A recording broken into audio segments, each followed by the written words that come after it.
Great to be here back in Toronto, the great city-state of Canada. I kind of think of Canada in any ways as a kind of grouping of city-states. It's kind of like Arkansas. We have a couple of cities, and then it's really flat in between, or rolling, or whatever. But great to be back here.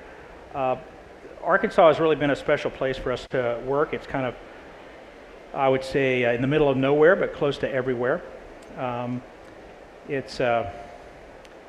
It's a place that has really helped us kind of grow up a little bit, put us in touch with, I would say, the underbelly of a place, and being able to understand how it operates. We've really been able to get below the surface. As Catherine said, I was born in Germany, but I'm actually from Alabama. I grew up in a military family, moving around quite a bit. Just a little background, I was a wrestler at school. I wrestled a bear. When I was in high school, I lost, got my ass kicked. I came from a very modest background, so the only way I could go to college was to work my way through, and I did that by becoming let me see if this works. I was a Bible salesman for 5 summers in the rural South to put my way through school, and I surprisingly did very well. I was able to pay my way through school, and I got to meet some really interesting people. Being in the in that part of the South where people read about but few people actually get to experience, especially the people, the food, learning to tell stories, as any good Southerner has to do. And then along the way, you met people. I met this guy here at our awards banquet, which was kind of pretty strange and weird. As you can see, there's been a lot of mileage between when I was 20 years old and now, but I was able to survive 70s fashion, so that's a good thing. And for 30 years, I've had this image of me and this particular politician, and I've always thought of myself as somewhat of an independent, so I was thinking how to kind of create some balance in my life. So last year, let's see if I can get this guy, I met this guy, and he basically, we did the photo because he said, you need a Democrat in your life as well. So, but Arkansas is, we like to call it the land of Bill and a billion chickens. And we produce more chickens than any other place in the country, perhaps in the world. But what I love about the chickens are the chicken houses. They're really great structures, about 30, 40 feet wide, 200 to 600 feet long, and they're almost always oriented east-west. And the reason for that is the chicken farmers figured out pretty quickly that if you could minimize the sun exposure on the east and west and control it on the south, that the chickens wouldn't cook before their time. And I like that. I like the common sense behind that. And that's kind of how we approach our practice, just straightforward common sense, pragmatic approaches that have a real sort of distinct character.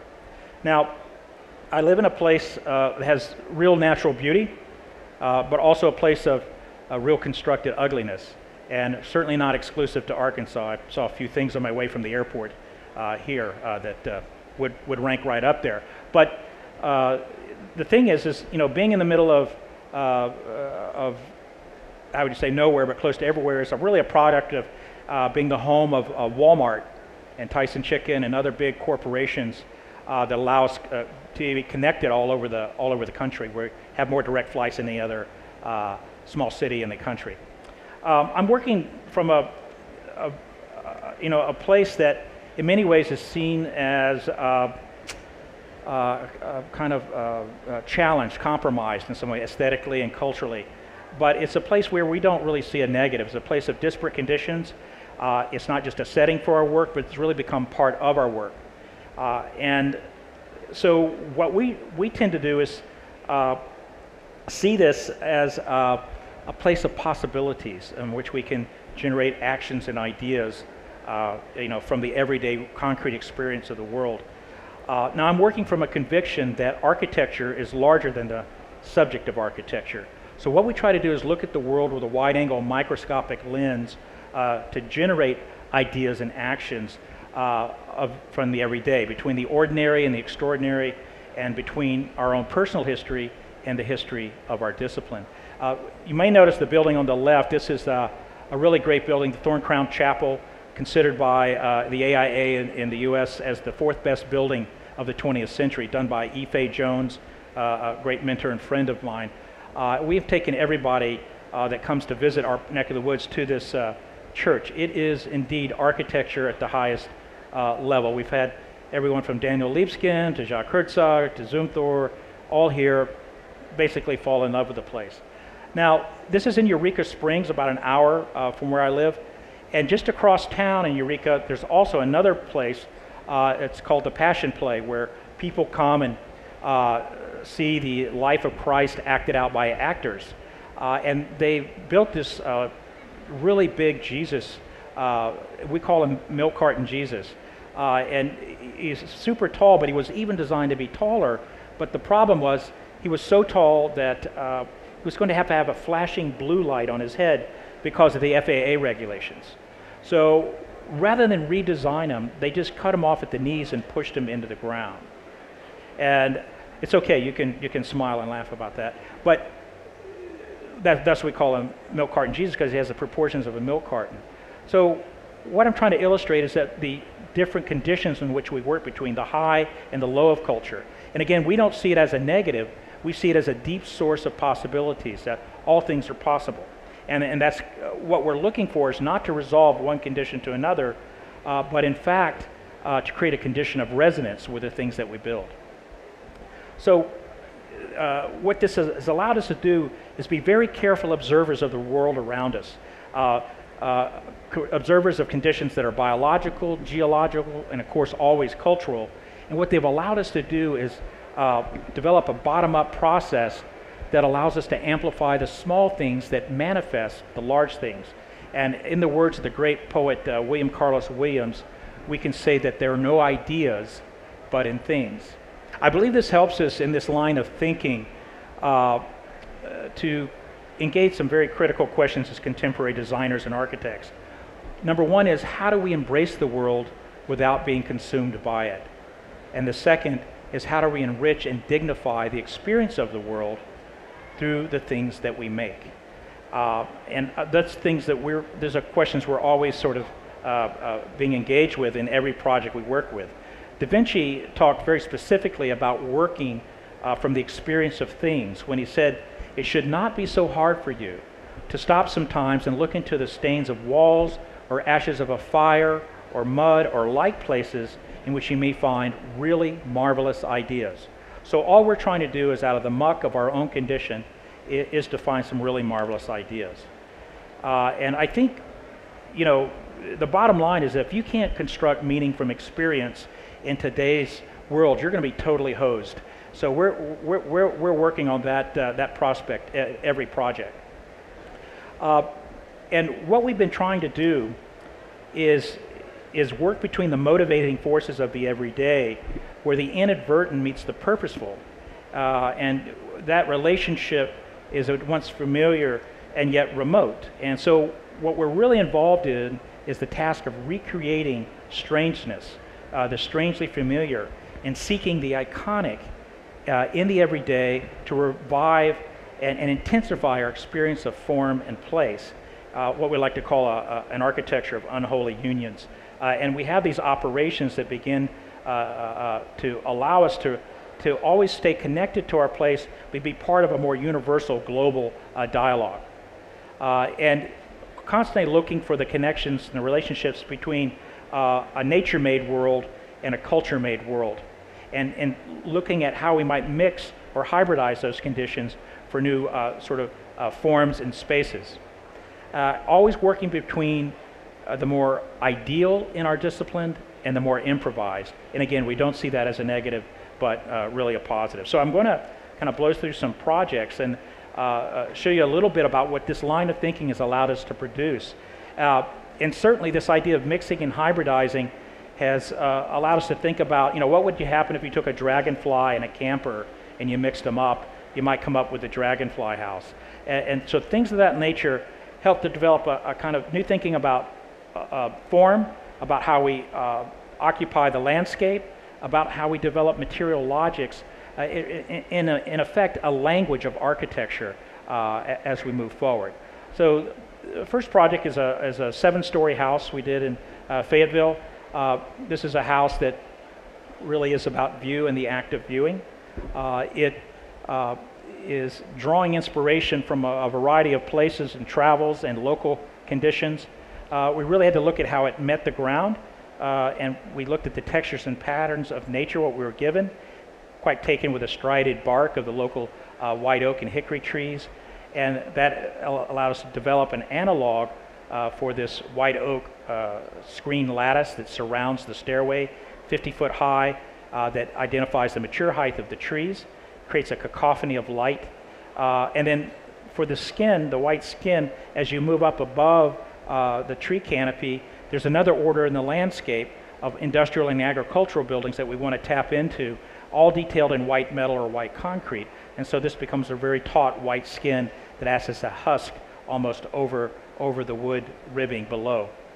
And as I said, it's really about view and the act of viewing, a 360-degree room where the horizon is intensified, and that's contrasted with a sky room up above, open to the sky with controlled views of the landscape beyond. So these are early projects, our first step towards looking at the relationship between outside and to developing a language between outside and inside.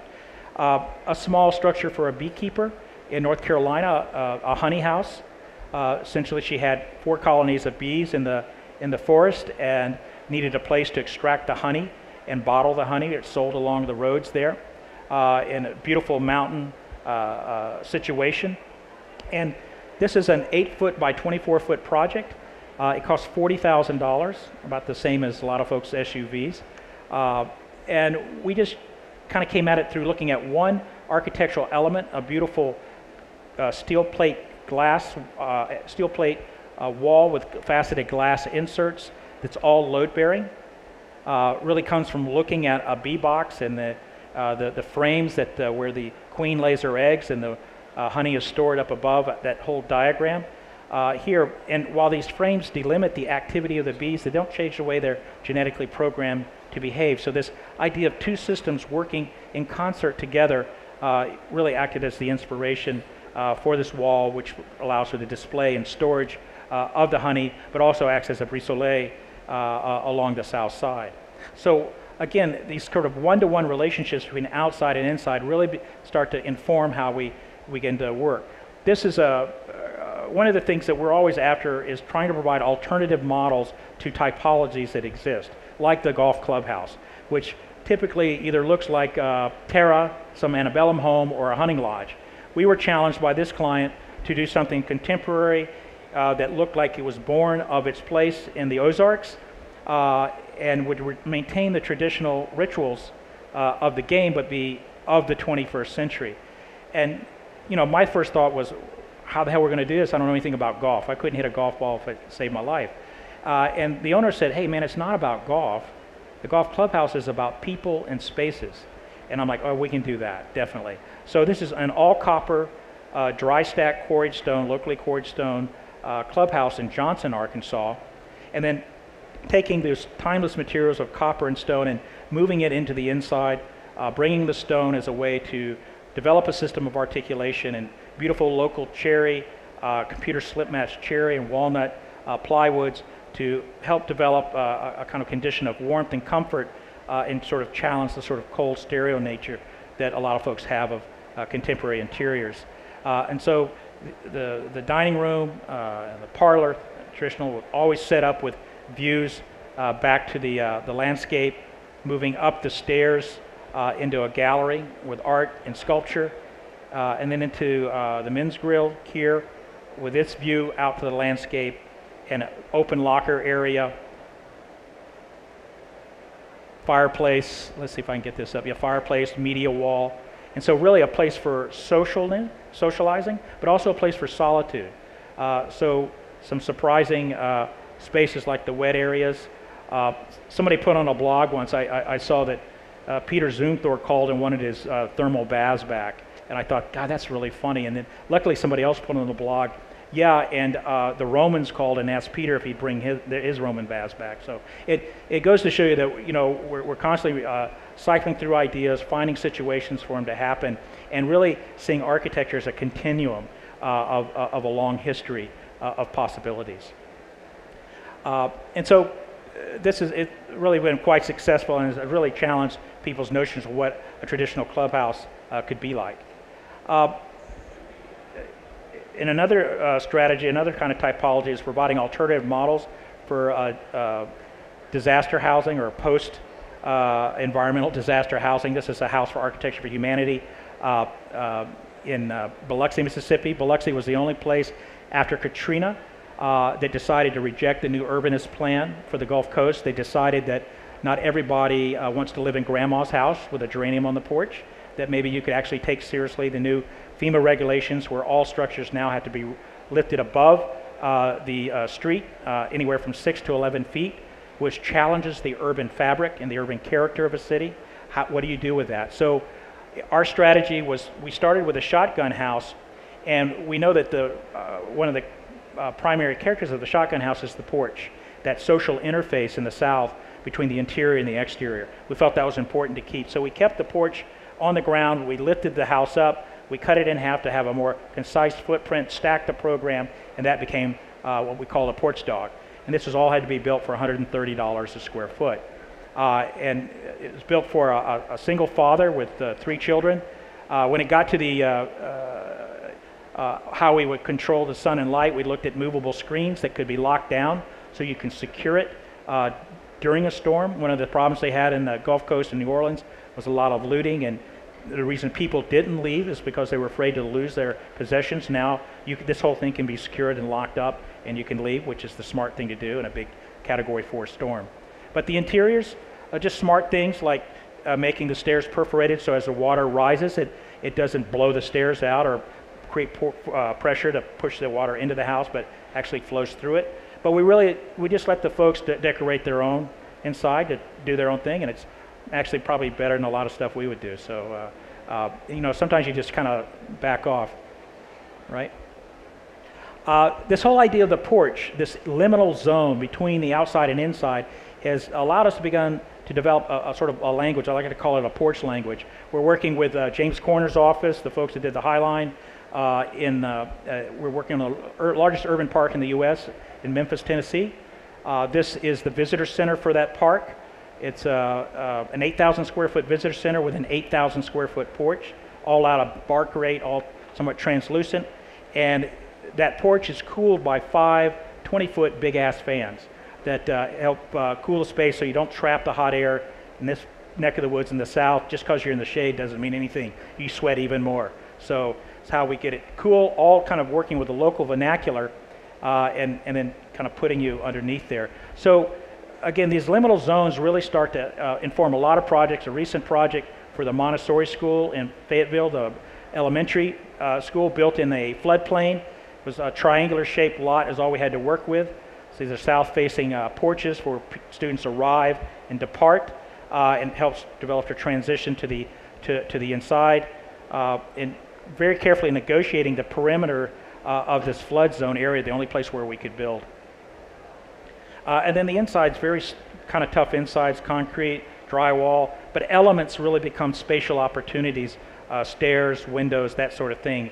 And we're building these things for about $160 a square foot. So we're having to be very strategic about how we develop the interior surfaces, but more importantly, getting the right kinds of spaces. And then up top, the green roof and very really well-lit, good learning spaces for the children. And then, you know, always kind of finding ways to resolve issues like how do you take a corner that's 60 degrees that has to go to 90 degrees, that has to be perfectly coursed in this beautiful rib metal that we use. We use a lot of 3D modeling, BIM modeling, so we designed a custom piece of trim that you can, I think you can kind of see right here, very bizarre looking, but in its place begins to resolve all the issues and really make an almost seamless transition. So we get really happy. That was our greatest success in that project. This is the first project we did for a museum. It's the Indianapolis Museum of Art's Art and Nature Park, the visitor center for that park. And it's a respite in the woods. It's not a destination, but a place you discover along a series of pathway journeys. It's located in an oxbow in the White River, right near downtown Indianapolis, right on the estate of the the museum campus. It has this oxbow. There's a canal that runs through here, so it's essentially an island. And then in the middle is a lake. This lake used to be a forest. It became a field, a pasture, and then a quarry to dig the limestone for the interstates to go through in Indianapolis. And now it's an amenity in the city. So the idea was to turn this into a place where there would be a dialogue between site-specific art and nature, and people could experience that directly. But it's a very volatile site. It floods constantly. It's had 300-year floods in the last 7 years because of indiscriminate development upriver. So the river rises higher than the lake in breaches. The entire site is essentially inundated with water many times, has been many times over the course of the years. So we had to negotiate that with where we were at. These are all the kind of the site plan, the pathway journeys, the arrival.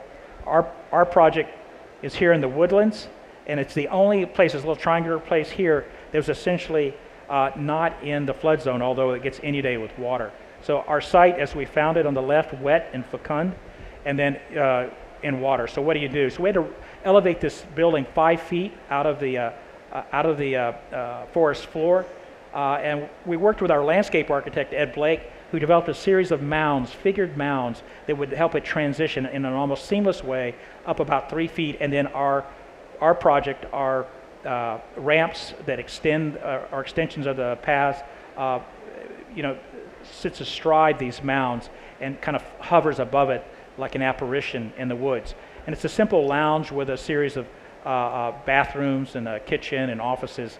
And it's just, like I say, a place to go hang out in the woods and kind of decompress. So all these are ADA ramps that move up the mounds and can connect right back to the pathways or take you right into this pavilion. It's very quiet as it sits in the woods. We really were looking at things as diverse as the microscopic images of a butterfly wing to leaves I kept finding on the site that had been eaten away by insects, revealing the structure of the leaf and the lightness of it and the strength of it, but also a porosity. And so we began to think about, could we have a building that would allow light and water to come through it and still have a certain degree of integrity and strength? And that led us to think about a building with one material, one detail, essentially. So horizontal, vertical, and canopy would all be made out of one material, which is Ipe wood, 2x4 Ipe. And this is an animation that shows the concept. So we're really sophisticated in my office. Here it is, and there it's done. Okay. If you missed it, I can go back. Here it is, and there it is. Big idea. So it's like a tortilla, sandwiches the program in between, which leads to the pavilion, which allows light and water, and then we pleat this system, this horizontal screen and vertical screen into oculi that allow more intense light and water and snow to come through. And the beauty of it, it's all an exoskeleton. So working with Guy Nordson, a great structural engineer out of New York, we developed a very strong structure that is on the outside, and the only way you ever really see it is through its shadow that imprints itself on the screen, which is always very dynamic because the sun and the light are always constantly moving. So this thing really pulsates with the rhythms of the day and the seasons. The inside, outside, the vitrine for where people inhabit, and then the black box of burned wood, burned cedar, that is for all the service areas. And then just really on the inside, polishing it, refining a water-popped ebonized oak that is like a piece of the museum broke away from the campus and came down into the woods. But the husk itself will be turning silver over time. So you have kind of dialogue between these temporal conditions that also speaks to the forces of nature imprinting itself on the work. So really constructing the finish for the work. And this is it sitting in the woods and then even in the snow, kind of taking on different characteristics. And this was, we won the National Honor Award in the U.S. for this project, the first one ever for Indianapolis. So we're quite proud of this. It's a little 1,200 square foot project. It really speaks to that dialogue between art and nature. Most recently, we've done a project for a Canadian architect, I guess, Moshe Softy. did a project in Bentonville, Arkansas, the Crystal Bridges American Art Museum. This is the most important American art museum since the Whitney in the U.S. We got the honor of doing the museum store, which was conceived to be a extension of the museum experience, a retail experience that could be an extension of the museum experience. This is Crystal Bridges. This is Moshe's project, which is all concrete and local wood that straddles a creek that's been dammed. A series of forms, both geometric and more organic forms that sit along and across the creek, and right near the downtown square. Now, we were asked to do this while it was under construction, so we really didn't know what his museum was going to look like, but we knew what we had here in Arkansas in this sort of material culture, the raw resources of hardwood forest, and the way that we could refine that hardwood into simple elements that could be repeated many times. So a kind of economy of means with the elements. So our inspiration being thorn crown.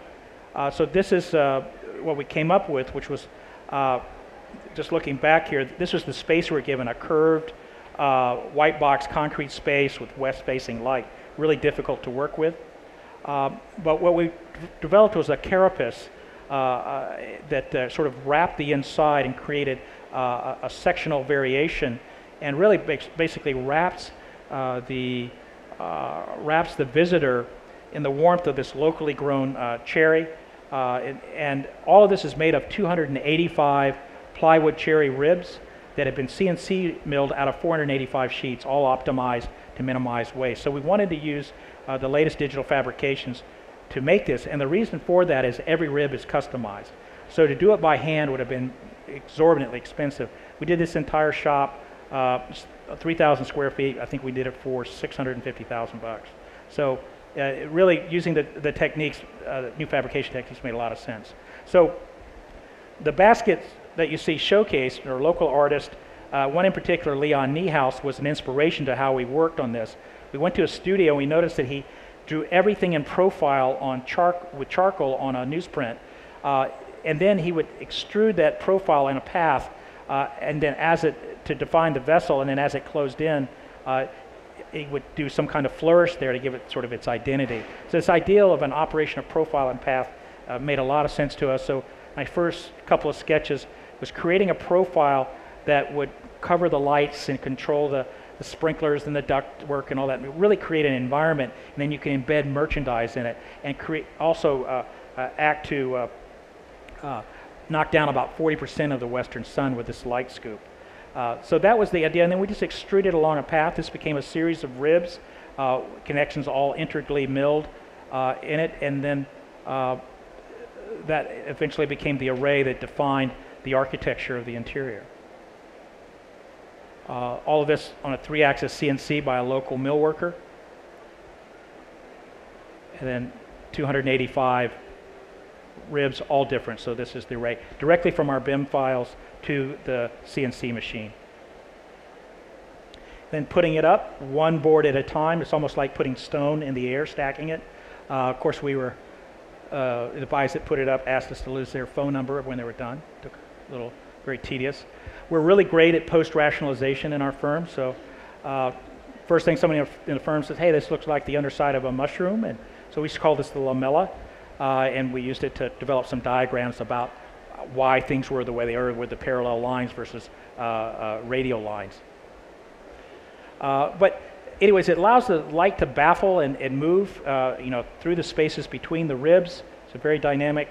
And then all the furniture is walnut vitrines and gondolas that all sit up above the space, again, to complete the wrap. And then the nerve center with the big cash wrap here. Anyways, very special project. What the owner liked most about it was that it paid for itself in 4 months from the profits.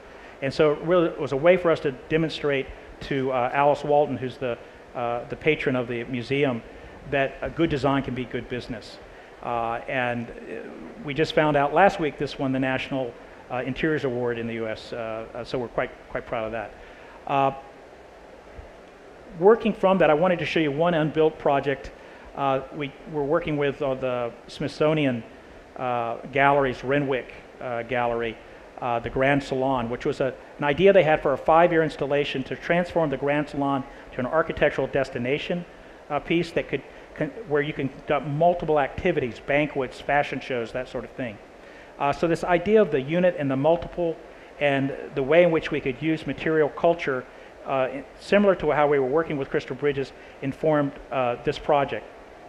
The Renwick Gallery, as you see below, with the Grand Salon up above, we weren't allowed to touch the walls. We could take the paintings down, but we could transform it in any way that we could do possible without destroying the walls. And we were really impressed. This is the Gallery of Decorative Arts. The paintings we expected and certain, the Tiffany's and all of that, but we also found the latest in decorative arts, and we're absolutely impressed with, how contemporary this is and how this lineage continues to, progress. So our idea in many ways was to figure out how we could return to origins in Washington, D.C., which much of it used to be a swamp. So we wanted to find a way to bring the forest back to the city. There's a swamp nearby, the Pocomoke Swamp, with cypress trees that allow you to harvest in very particular ways. So our idea was to go to the swamp, which is about 100 miles from D.C., and cultivate about 50 trees, smaller trees, that we could then cut into veneers and develop into a series of about 280 cypress lanterns that are almost see-through. They're so thin. And then those could be suspended from the ceiling. We couldn't do anything with the floor except clad it, but activate the ceiling with these beautiful lanterns that would be lit in between. And then organize them all in the Grand Salon and create a system of proportioning that's compatible with what already exists. And so this is the space as it's wrapped in this new skin, this new epidermis, let's say, of very thinly cut veneer cypress locally grown. Now, it's very stable here. It's acting as an art gallery. But once people enter in, it begins to reconfigure itself automatically. So each lantern is on an actuator, a motion sensitive actuator that's held up. And this actually can be programmed for specific events, for acoustics or whatever. And so it really becomes a space that's imbued with the order of change, that it can reconfigure itself in a self-organizing way. And this happens just sort of thinking about how we can use the actuators and the motion sensors to supply the energy for that for solar panels on the top, and then allow for this range of motion and movement, both as a group or individually. And so it allows for, like I say, for a variety of activities that could happen. And there's no light in the lanterns. All the light in the lanterns is between. So every lantern is backlit and has a very ethereal, almost glowing effect. And so these are some of the different effects. The movie night in the place, a banquet, and again, you can reconfigure the ceiling each time, a fashion show, that sort of thing. So we were finalists in this competition. We didn't win ultimately. They picked somebody who shot images on the wall. So much for architecture. But nonetheless, it becomes part of, well, I always say when you don't win, it becomes an investment in your spiritual savings bank. But basically, it really becomes part of a bucket of ideas that we continue to work with, and we'll find ways to use these ideas in the future. I'm going to finish with 3 projects real quickly. The word sustainability today is really, I think, been quite commodified, greenwashed, however you want to talk about it. I personally, I'm very suspicious about, bamboo floors and all the other sort of supposedly green products that are promoted. They may be fine, but my position is that repurposing is perhaps the most brilliant thing we can do, working with what we already have. And this was really illustrated by these Getty images that actually took place in Fayetteville. This is a collaboration between William J. Fulbright, the great senator from Arkansas, and his family mill that made farm products, plowshares, wagon wheels, and Edward Durrell Stone, who was another native of Fayetteville, Arkansas, who was doing an art complex in Fayetteville at the time.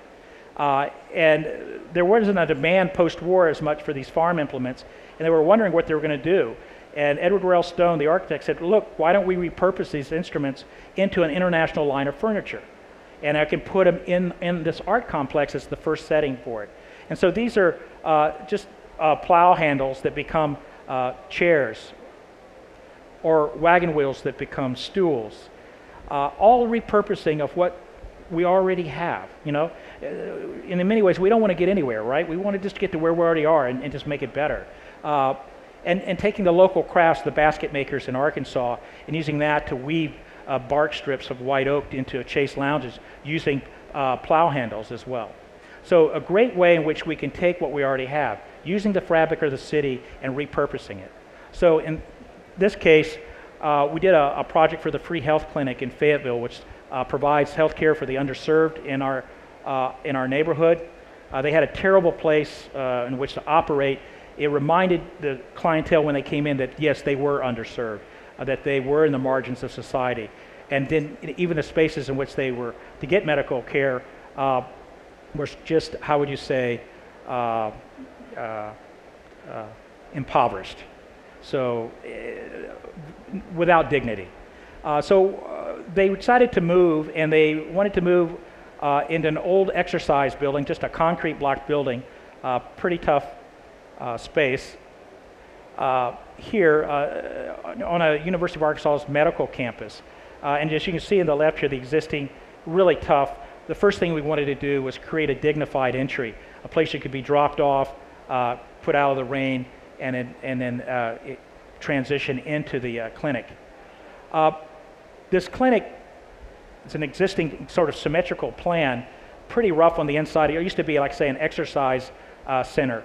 So we wanted to preserve that axis and really develop a public zone, a series of boxes, almost Donald Judd-like, turned on their side, and then clad that in local oak and linoleum, just vinyl tile. We had to do this for $70 a square foot because they had no money, but create a dignified zone in which these folks could come in and wait, could get prescriptions, get dental work, and be seen by the doctor's offices on either side. And so this very simple detailing, creating, I think, really good transitions. And then the boardroom, they wanted transparent, just to kind of speak to the transparency of the institution itself, which is at the end, and then the view to the woods beyond. So these are the waiting areas and the lobby areas for the Free Health Clinic. Like I said, just done with what we could find from leftovers in the wood, and then with linoleum, and just using natural light to really give it some oomph. And the beauty of this is, as we were told by a board member, is that in their old space, every day they would lose stuff, would be stolen. Paper towels, toilet paper, things like that. And since they've moved into this new space, nothing's been taken away. And I asked them, well, why is that? And he says, it's simple. It's respect. We've shown these folks respect. They're showing us respect back. So it again shows the power of design and what it can do in small ways to strengthen institutions and help, in some ways, elevate the everyday experience of folks. Catherine's been, I'm sure, waiting for the church to come up. So, I am going to show it. We had an opportunity to do a church, our very first church for our Orthodox Christian community, Springdale, Arkansas. They bought some property near the interstate, 3.5 acres. All the big red things you see are big mega churches right near them. They wanted to be seen from the interstate. They didn't have a lot to work with. They had $100 a square foot, and this is what they wanted right here, this building here, and not quite possible. These are adventures below in religious architecture where I live. You hang a cross on a metal building and hope for the best. My joke is God's not hanging out there for sure. But you know, you kind of get it, but it speaks to a kind of value system relative to worship, and the idea that most folks wouldn't live in one of these buildings, and you know, the cars they drive probably cost more than these buildings. So the idea that you know, we can elevate the houses of worship in very simple ways was a part of what motivated us. The unfortunate part about this was this is what we had to work with. We were given this metal shed, and we thought we were going to tear it down. They said, no, we only have $100 a square foot. We want you to keep it and transform it into a church. So the Orthodox Christian Church is, more orthodox than any other church, and they have great rituals and traditions that go back thousands of years. So we return to those origins, and if we couldn't get all the ornate stuff for it, we wanted to get the proportions right, the classical Greek proportions. So we developed a new transformation using the golden mean, where everything is sort of worked out proportionally, and it's really an extension of this kind of classic Greek thinking, and really made an elegant facade that faces the interstate and is a sacred place that has all their icons in place in colors that they wanted. They were a little bit surprised, but it satisfied everything they needed, so they accepted this. And it was done by just keeping the building and reskinning it, leaving the existing skin on, and just this is the U.S. double skin system, our own here. So Europe, eat your heart out. And then we added 10 foot to the front to create a narthex that runs north-south, so that we could get us back on a east-west axis into the sanctuary, which is very important. And then movable walls to allow for overflow during special services into the fellowship hall here, and then classrooms here. All using a box rib metal system off the rack. We customized the corners and the edges to get a seamless look, a very abstract look, very clean. Even the fire, we had to put concrete here so we know where the fire door is there, because it's all integrated. And then light it up at night, and it'd be seen from the interstate. So cutting through the narthex, you can see Father John's office up here. Again, the narthex with St. Nicholas here. This is a return air masquerading as a cabinet. And then this cabinet top is actually cantilevered with a steel channel filled with sand where they put candles in, and you come in, and then you align an axis underneath the steeple, the blood of Christ, before you enter. So this is the kind of a quality of light, lots of paint and drywall, and local white oak for the floors. Then down the axes into the church. And then we made one cut on the east side to allow morning light to spill in behind Father John and into the altar area. Now, one of the things that was really important to them was to have a dome. We have to have a dome, but we couldn't put it on the top because of the steel beams that were existing, so we convinced them to put it underneath. And let's see if we can get. So they said, yeah, but how are we going to do this? We can't afford a dome. And we said, yeah, and we didn't know how to make one and make it well. And we were really perplexed until the contractor, who was a member of the church, said, I know somebody that can help us. And for 2 cases of beer, I can get us a satellite dish. And we can take the satellite dish and turn it into a dome. So that's what we did. We got the satellite dish. You got to understand, we're under construction. We're trying to winging this as we go. And here's the dish. Of course, it's its own natural lath, so we skim coated it with plaster and then jacked it up on the scissor lift, and they have their dome. So there you go. So that's how we roll in Arkansas. One of the building committee members said, in this line of thinking, I know where we can get a great bishop's chair. It's all walnut, crushed purple velvet upholstery, and I can get it from free. And I said, really? Where's that? He goes, for the local liquor store. It's part of an ad campaign. When they're done, they said I could have it. But he said, I just don't know what we're going to do with the embroidered CR on it. I was like, what do you mean? He goes, Crown Royal. And Father John overheard us, and he said, no, Christ the Redeemer. And so, again, you make it work, right? Year before last, this won the National AIA Honor Award. And when they called us to tell us of that we'd won the award, they said, we did some research, and we want you to know that this structure is the least expensive structure ever awarded in the history of the national awards. And so what it demonstrates is what we're really about, and what we all should be about, is that architecture can happen anywhere, at any scale, and at any budget. And don't let anybody tell you any different. Architecture, design is for everyone, not just the few. I want to end on this, see if I can get this thing to work. I don't want to end here, but this is a pediatrician clinic we're currently working on, which is for kids, really. And so it's this iconic image that sits in the landscape. Again, working with similar ideas. And then you get inside, and we have a blue stair that takes you up into the clinic, offices, spec offices below. And then the little niche that you see on the top, the little figure on the top, is actually a place where the doctors go and take naps in between hospital calls. So this is going under construction in just a few months. But you'll see a theme here of red. We like red. Terrible with colors. I only know red. This is a project that really is about the marriage of the old and new, of taking the DNA of something that exists and extending it forward into a more present time. This is the School of Architecture for the University of Arkansas, the Faye Jones School of Architecture. We were fortunate to get the commission. We had been in a building for 40 years, an old library, a Ozarks library on the campus. But we had never had the opportunity to have all our disciplines under one roof: landscape, interiors, architecture. So money was given to renovate 65,000 square foot of this library, but also to add a new 35,000 square foot wing for studios and an auditorium and such. And so, what do you do?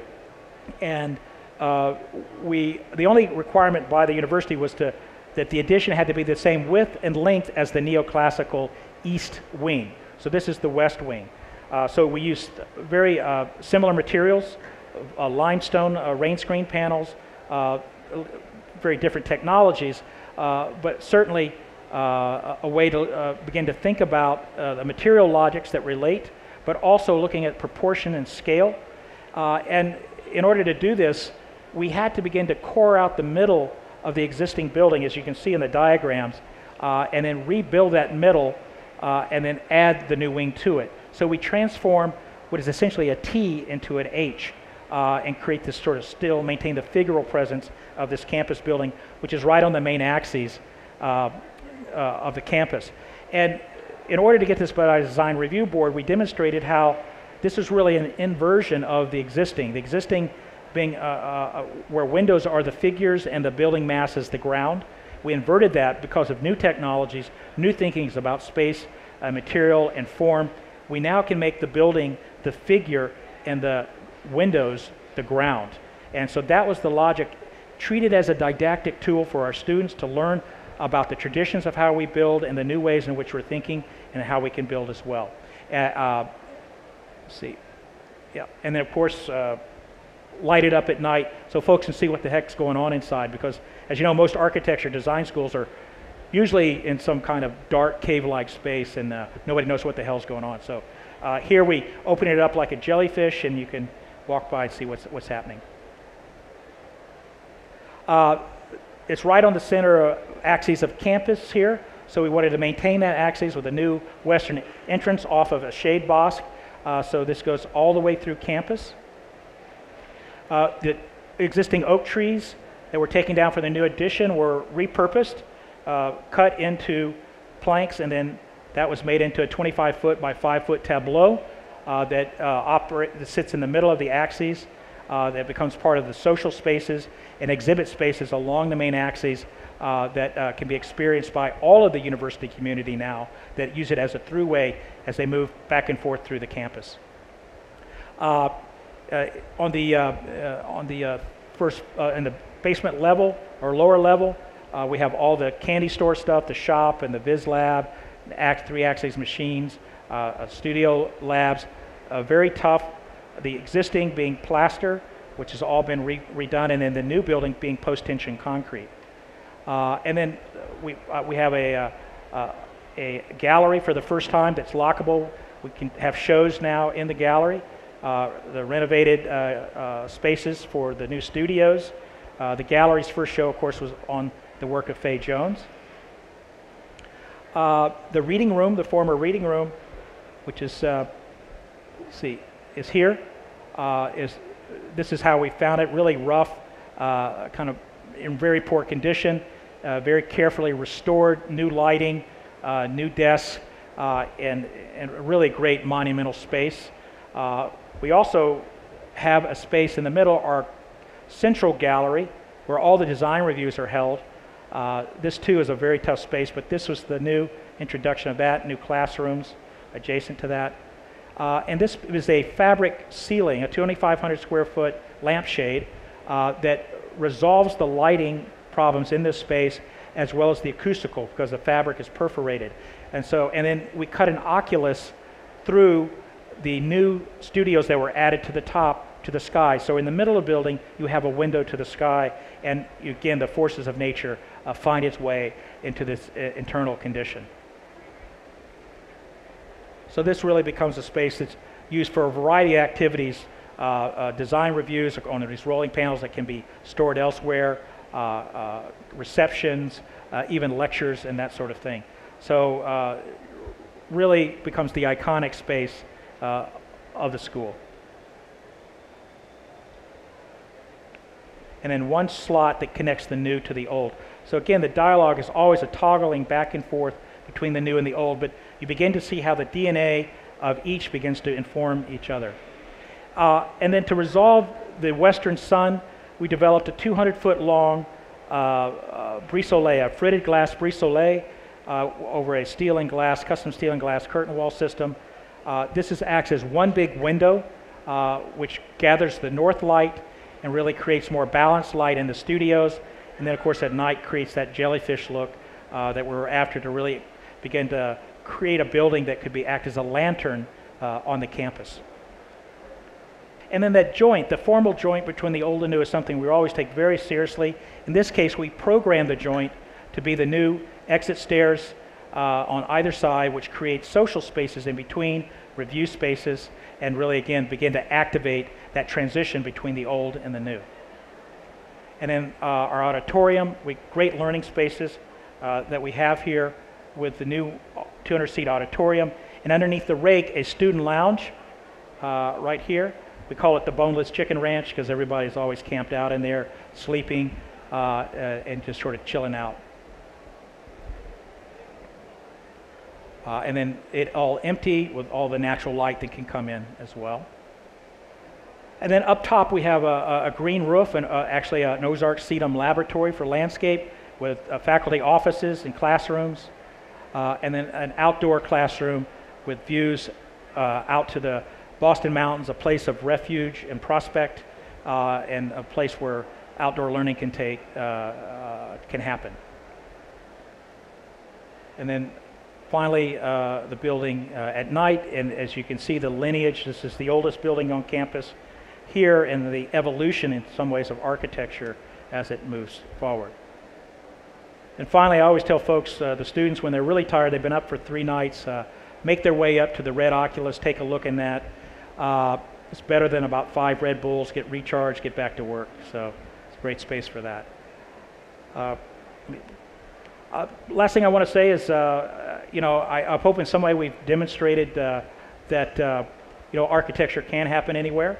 It's possible, and that there is humor and dignity in the world as we find it, and great opportunities to transform it in the way that we see it. So thank you very much.